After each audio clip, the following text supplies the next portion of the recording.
What's up, everyone? Welcome to this day in Philly Sports History for October 18th, 2023. I'm your host, Jim Montgomery. We have a humongous show today.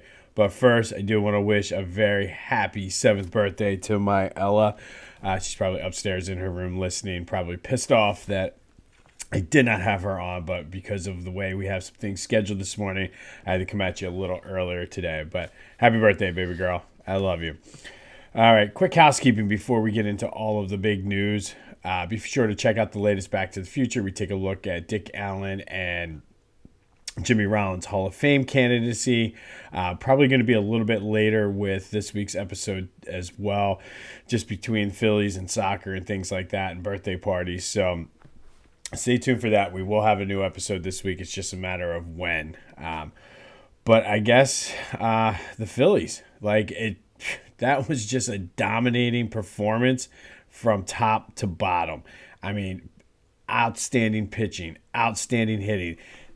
Only 3 home runs and they scored 10 runs. Like, they did everything they needed.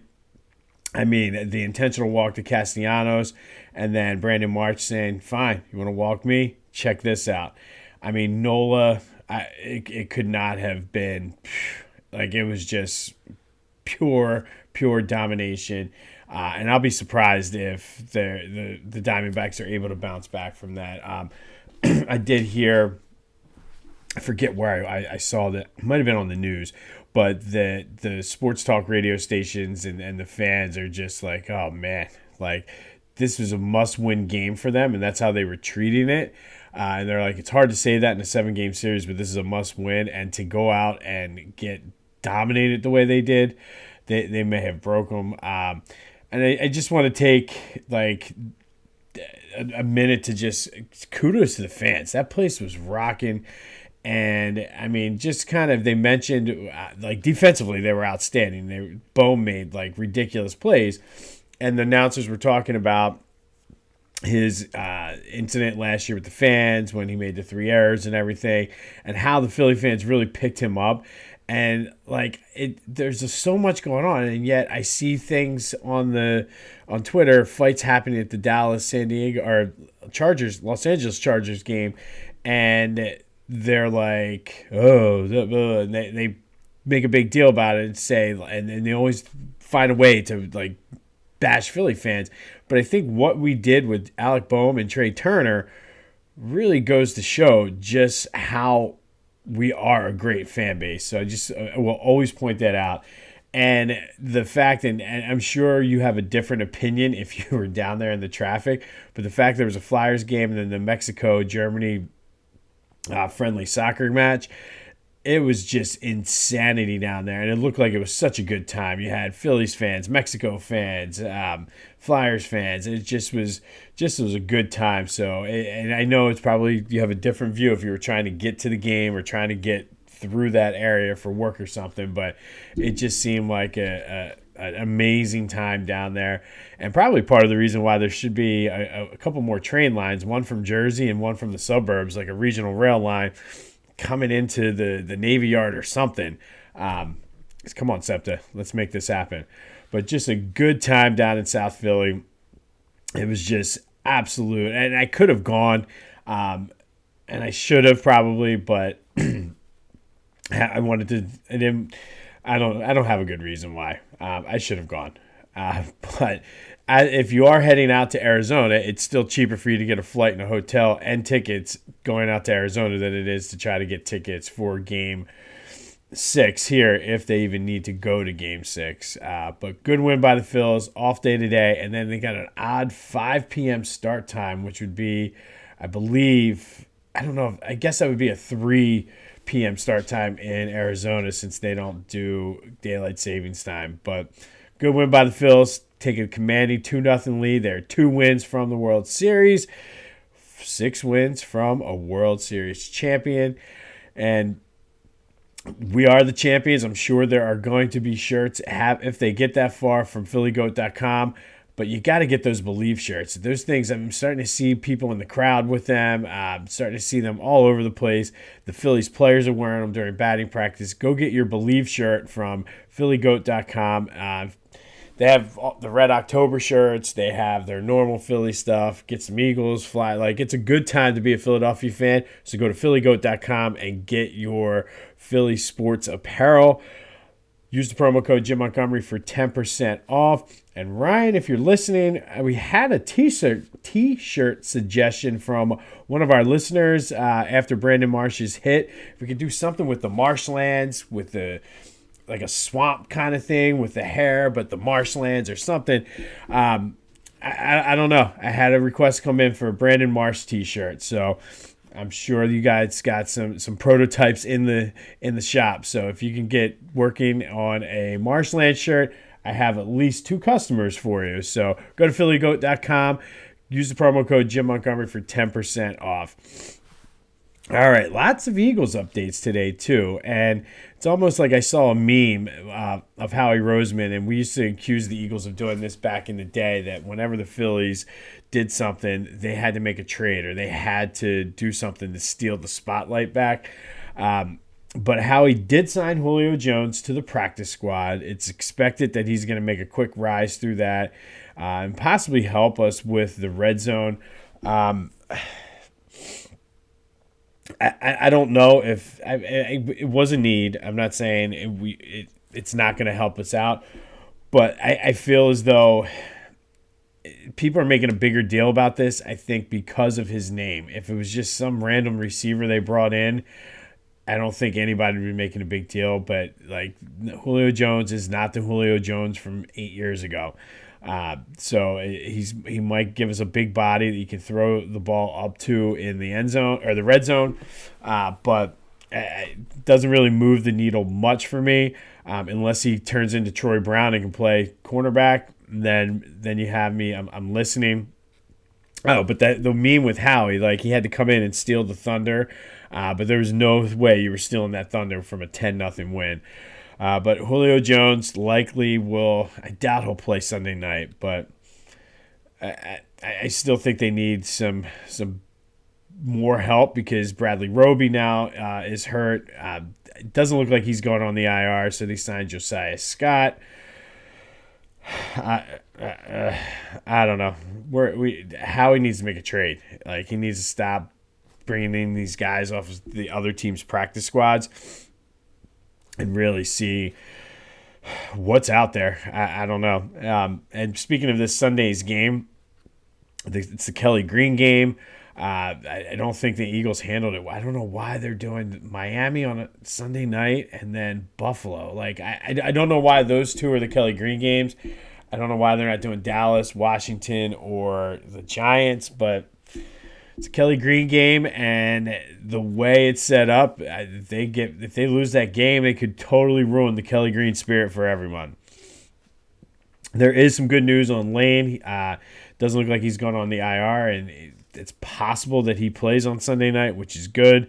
And then the other story was Donovan McNabb versus A.J. Brown, and Donovan opened his mouth and said, hey, I know from experience they changed the offense to really get the targets to AJ instead of spreading the ball around. Typical of what you would expect from Donovan and Andy Reid back in the day. And then AJ clapped back and was like, listen, man, this is why you get in trouble. Keep your mouth shut, basically.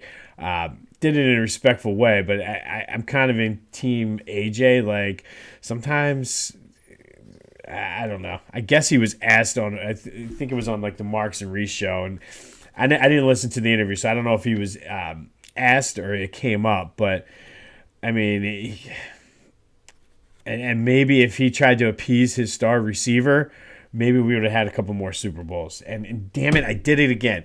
My goal is not to rip Donovan McNabb. I love Donovan McNabb, but he puts himself in these situations where I have to call him out on his BS.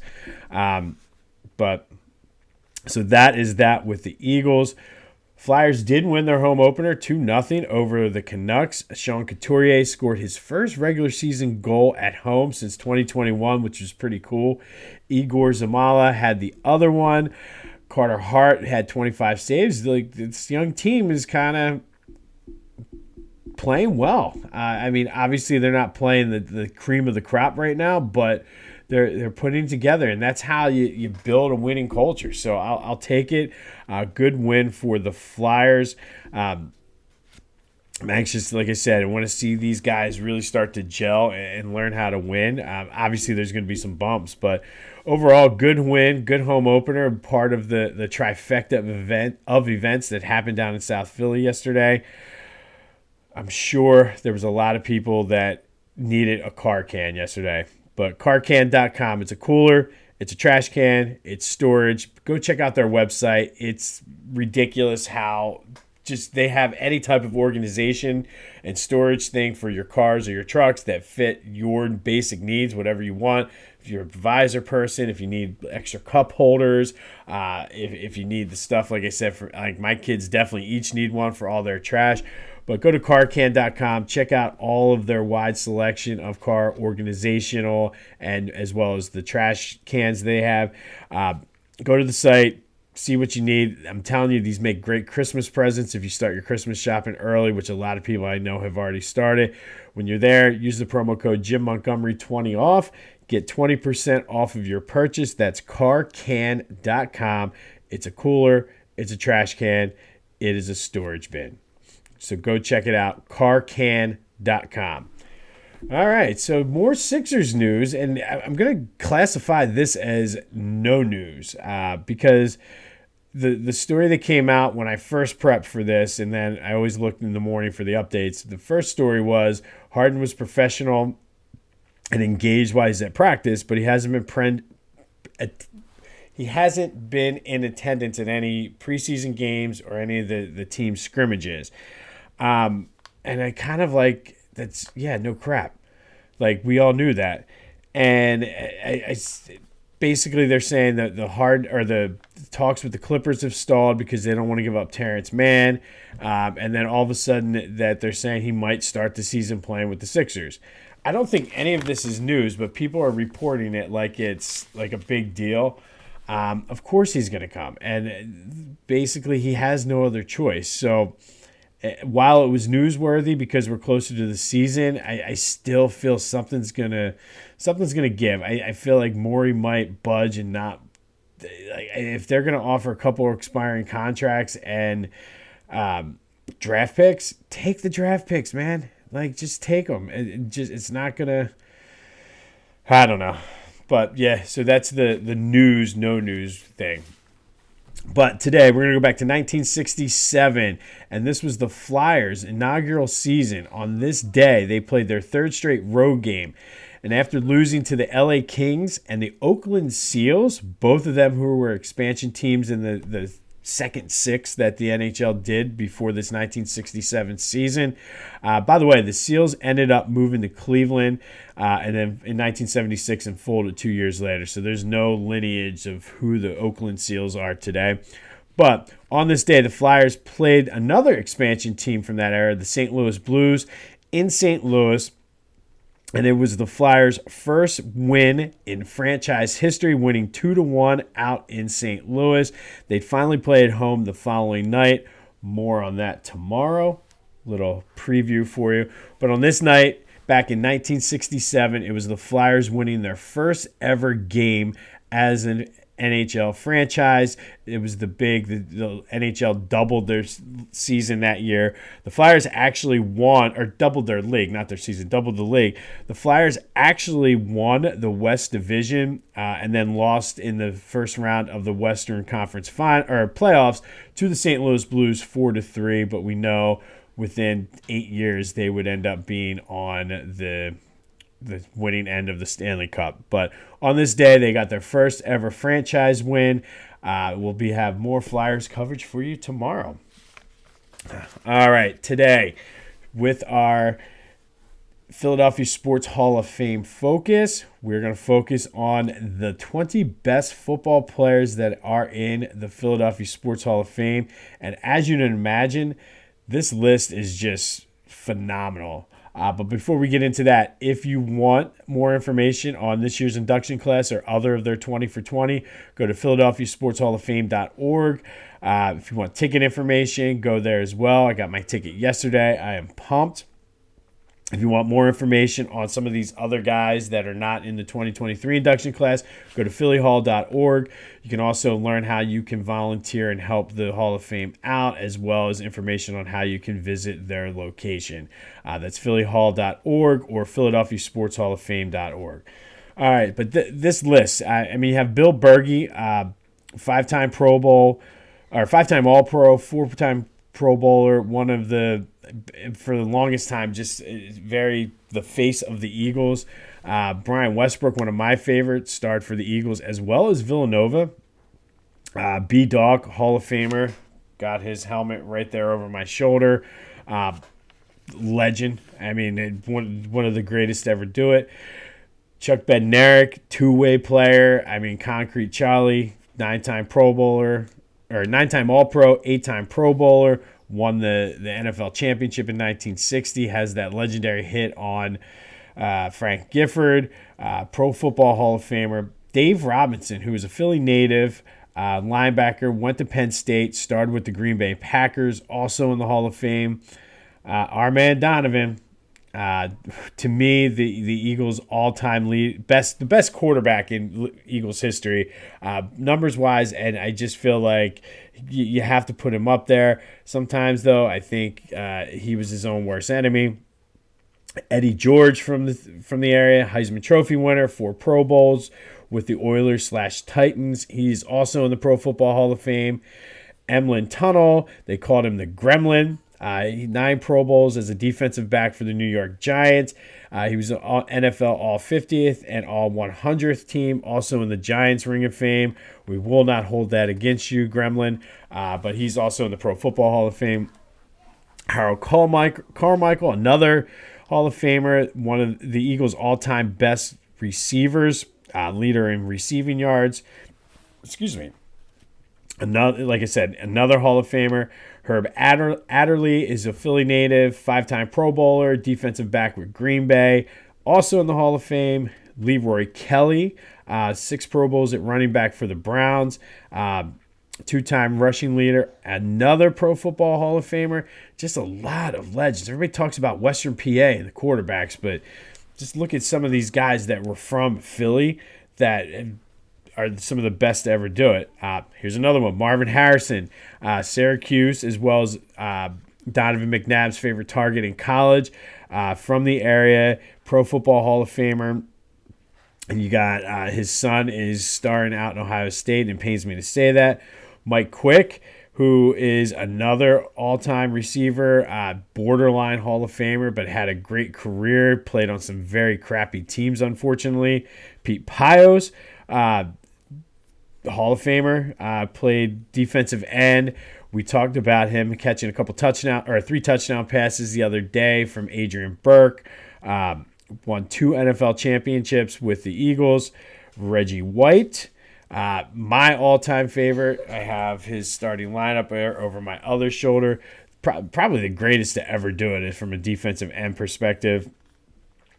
Steve Van Buren, 2-time NFL champion. Tommy McDonald, another Hall of Famer, won an NFL championship. Tommy Thompson, 2-time champion for the Eagles.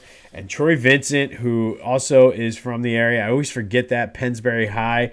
But he was also a college football Hall of Famer, which I never realized out of Wisconsin. But, I mean, that list is just insane. And I will put some of an all Philly team versus an all Western PA team any day of the week.